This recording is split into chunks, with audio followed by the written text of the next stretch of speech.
Back in the Kespa era, Pro Leagues provided us Brood War fans with top-tier fun. It was mesmerizing to witness one's favorite teams and players perform at their peak for the coveted trophy. Night after night, players engaged in relentless practice to seize the opportunity to shine on one of the biggest stages of the StarCraft Brood War scene. Every week, fans were treated with thrilling clashes between the star players, creating an unforgettable sight to see. But it was not all fun and games completely devoid of catastrophes.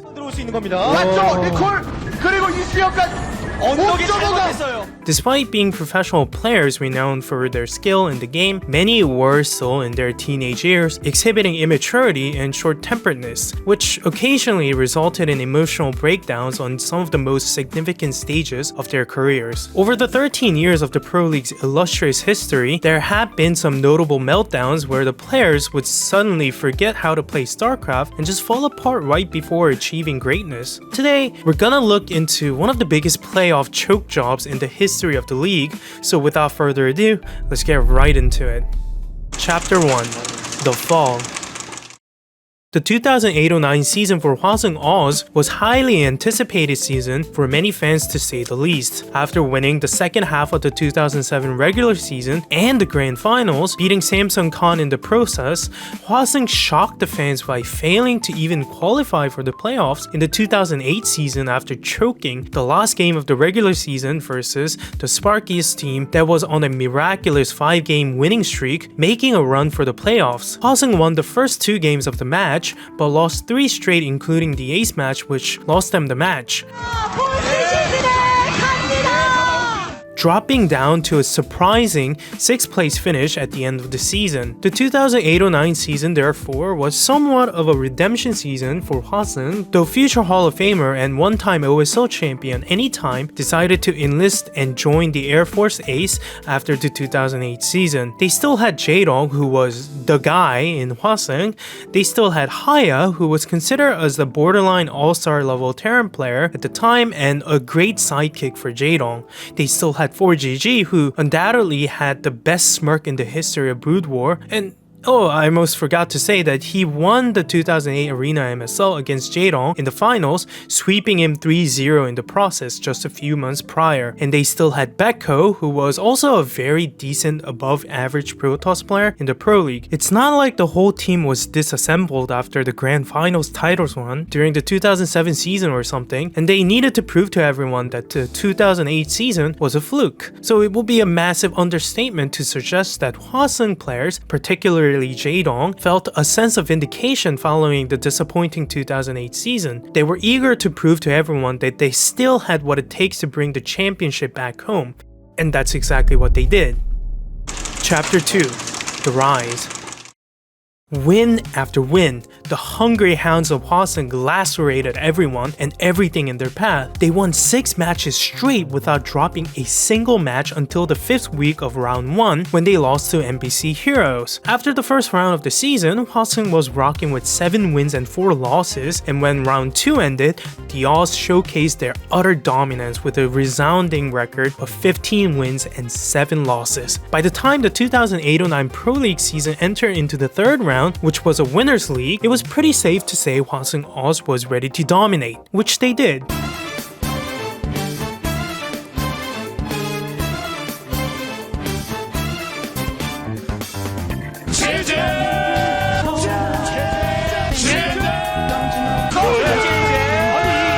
Jaedong and Haya basically forgot how to lose during the Winners League. A funny backstory from here is the fact that Haya's famous moniker, Ingo, which he uses as his new go-to ID nowadays, means carp in Korean. I'm pretty sure you can figure out why his nickname is carp, but anyways, since he popped off so hard during the Winners League, some fans decided to jokingly call it Ingo's League instead of Winners League, and Hwasong, with the help of 2 StarCraft gods, only dropped 3 matches the entire Winners League. placing them comfortably at second place finish, waiting for the playoffs to roll around, right below CJ Entis' team that finished first with a record of 9 wins and 2 losses. However, not all things went great for Jae-dong and his boys, as Hwasung decided to accept the trade offer made by KTF Magicans, better known as KT Roaster in the future, that would send 4GG, a one-time MSL champ, to KTF. Though 4GG was going through a pretty acute decline in form right after his MSL title run, it still sucked for Hwasung fans to see him go help a rival team, especially when you consider the fact that Hwasung was about to play KTF during the playoffs. But it seemed like Jae-dong couldn't be bothered less as he went out and did this to poor KTF players, including 4GG.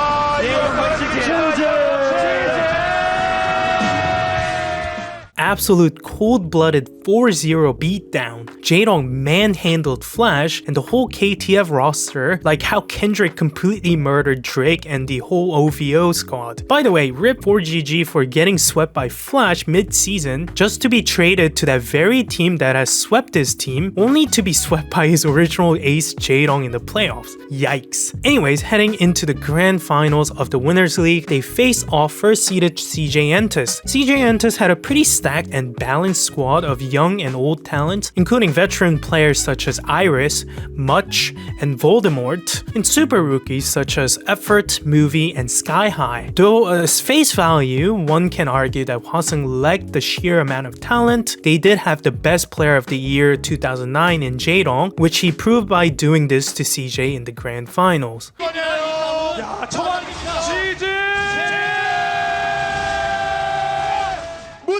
그런 초반에 끝난 것도 아니고 생각 자체가 어불성설입니다. With Jae-dong playing out of his mind, Hwasung won the first 3 games in the best of 7 format.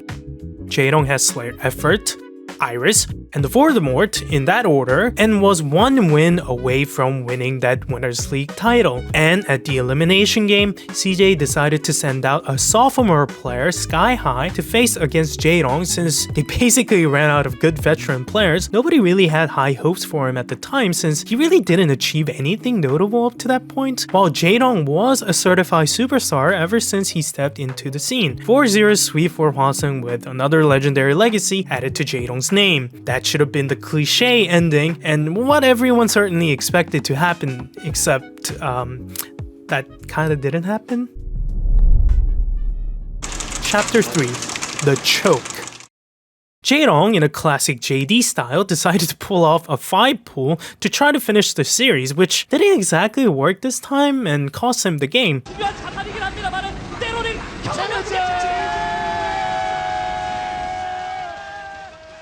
That's okay, Hwasung is up 3-1 and Jae-dong has already done his part. The fans, though a little surprised, were more or less unmoved. Hwasung decided to go with Young, a decent but not great Pro Toss player, to try to take down Sky High, who is Terran. And since Sky High was really good at TVTs at this time and not so great at TVPs, you can see where the logic of picking Young over other Hwasung studs such as Haya, Beko, or Lomo comes from. However, this backfired pretty hard.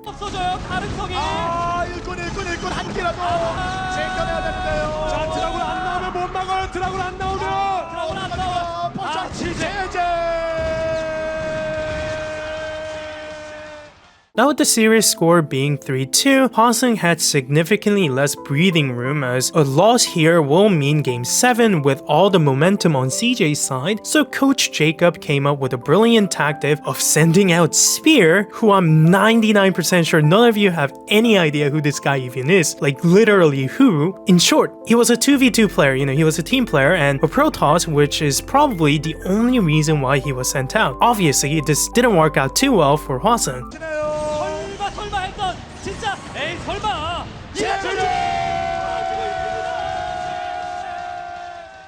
With the series tied, Jacob was forced to play Haya, the second best player in Hwasung, a Robin to Jae-dong's Batman at the time. Hwasung fans were coping hard at this time around, hoping that Haya could save them from this nightmare of a situation. The world was theirs to claim just about 2 hours ago, but now everything seems so blurred and unsure, and as much as I'd love to say that that's exactly what happened for all Hwasung fans, but if that were the case, I wouldn't be making a video on this incident, would I? Yes, as you can imagine, Haya lost. 구성원 선수 본진에 들어가서 조명 선수가 거의 초토화를 시키고 있는 그런 그림의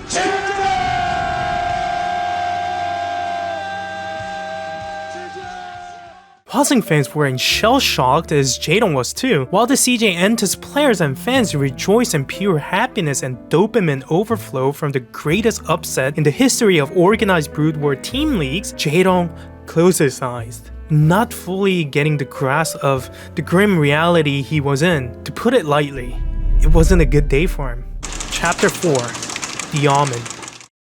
Now, for some of you might have noticed, but that's not the end of the story. You see, that tragedy took place at the Winners League, which is in the middle of the regular season, which means that we still had a regular season and a playoff series to finish. Hwasung finished the regular season strong with 35 wins and 20 losses as the second seed right behind SKT T1. T1 actually had the same wins and losses as that of Hwasung, but had better plus-minus regarding games, which is why they had the first seed. Jae-dong showed why he was the best Zerg in the world with a ridiculous 72% win rate in 54 wins and 21 losses, receiving the regular season MVP award along with Bisu, who was also carrying the first-seeded SKT T1 at the time. Hwasung, as if the stars were aligned, faced off against CJ Entus in the playoffs, and this time they got their poetic justice. This Pro League season was a bit unique in a sense where playoff series were divided into 2 rounds over 2 days period and an ace match if needed. Hwasung blew up CJ in the first round, winning 4-1. 오는 게 차이 났습니다. 그렇죠.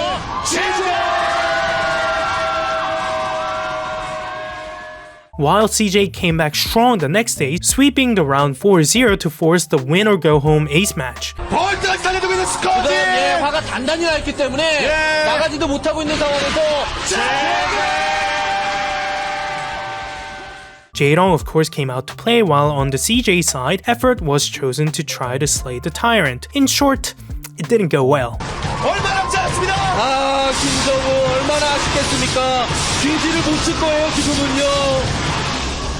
얼마나 시간이 길게 느껴질 것 같습니까? 김정우 선수는 지금은 1초가 1분 10분이에요. 마지막 볼이 공격할 시간이다. 마지막 레어까지 깨지고 저의 둘이 최해서 이게 바로 김정석의 마음 표현해주는 거예요. 네, 저번에 팀기로는 역전이 불가능합니다. 야, 이재동 진짜 그는 강하다, 너무 강하다.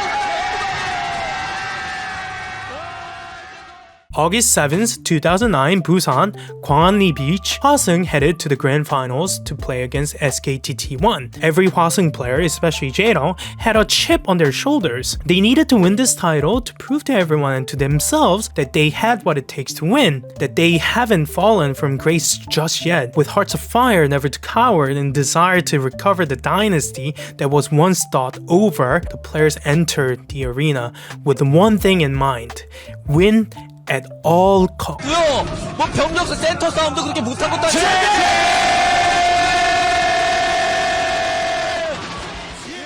Okay. 그냥 밟고 자꾸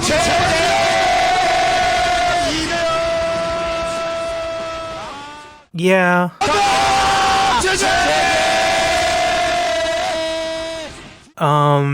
잡는 그림이 나올 수밖에 없죠. Yikes. Fellow StarCraft content creator and caster Saiyan KCM has an English cast for this specific game on his channel that's very well made, so if you're interested, I recommend you checking it out. Link in description. This is a very strange map. There's a lot of stuff to break down here. There's like... Okay, 4-0 blowout, but that's okay. As I said before, the finals was divided into 2 rounds in 2 days, and Hwasung still had a chance however slim it was. They just needed to show up the next day and actually play, and not clown around. August 8th, 2009, Busan, Gwangalli Beach, the fateful day that would decide Hwasung's legacy in Brood War history forever. First, it was Bisu versus Perfect Man, and he indeed was the perfect man to be sacrificed to Bisu, a reigning MVP. Then in game 2, Jae-dong came out to redeem himself versus Hyuk. Though ZVDs are usually considered to be heavily dependent on build order choices, Jae-dong around this time was widely regarded as the greatest ZVZ player of all time, silencing the opponents regardless of the situation he was put in by capitalizing on his beast-like instinct and ridiculous mechanics. But all of that was in vain cause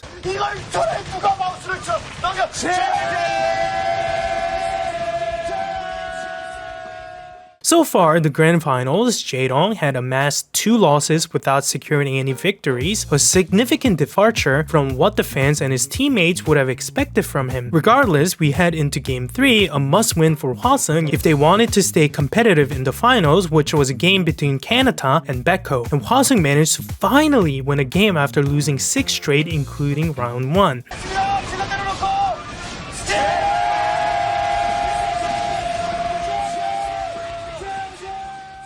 In game 4, it was the Zerg, yes, that was indeed his ID, don't ask me why, versus Killer aka Mini Jae-dong. Killer killed the Zerg without much difficulty, unironically.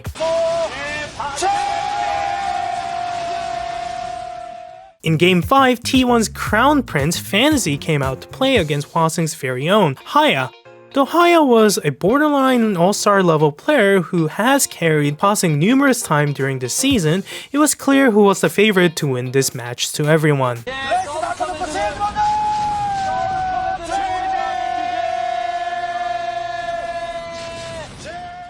Then in an elimination game, T1 unleashed the beast that is Best against Lomo, who was an above-average Terran player during this time around. Best is still considered as one of the best PvT players of all time, showing off 63.8% win rate versus the race regarding official matches in his entire career. But that 36.2% of the times that he did lose, unfortunately for him, took place right here as Lomo miraculously took out Best to keep Hwasung alive. 야, 도주 이겼어요. 에이스가 시작했어요. And dragged this finals into the ace match that would decide how Hwasung's season would end. If Jae-dong wins here, Hwasung would earn the chance to play in the super final match that would decide everything. Chapter 5, The Fall. Again. Everyone knew who was coming out of Hwasung's side. Even if he lost 2 games previously during the match, you play Jae-dong no matter what. There wasn't a single question about it. The question actually lied on the T1 side, as their options were Bisu, a reigning regular season MVP specializing in both PvZs and PvTs, or Fantasy, who was steadily building a reputation to become the next successor of T1's Terran lineage following Boxer and I Love WoW. Despite Fantasy's recent defeat in the finals of the 2008-09 bout to OSL to Jae-dong via a reverse sweep, T1 surprisingly opted to field Fantasy in place of Bisu for the ace match, who everyone anticipated would be the chosen player. But T1 once more proved that they are almost always right, as Jae-dong underperformed significantly this day and just couldn't win a game to save his life in this finals.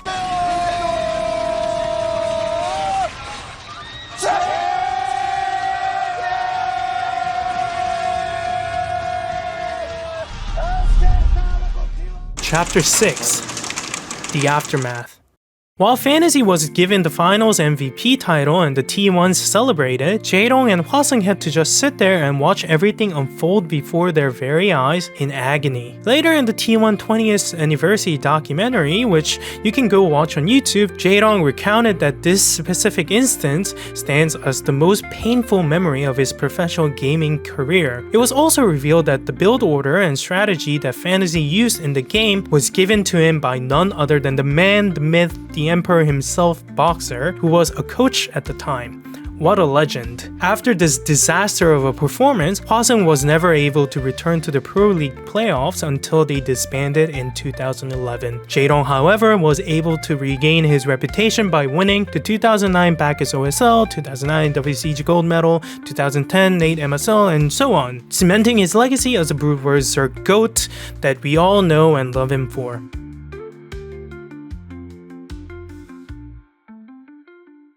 Anyways, I hope you enjoyed the video, guys. I'm sorry for uploading so late nowadays. I'm just really so busy with work right now. I do have a bunch of scripts that I've finished. It's just that I've got no time to sit down and edit for a long time, except for weekends.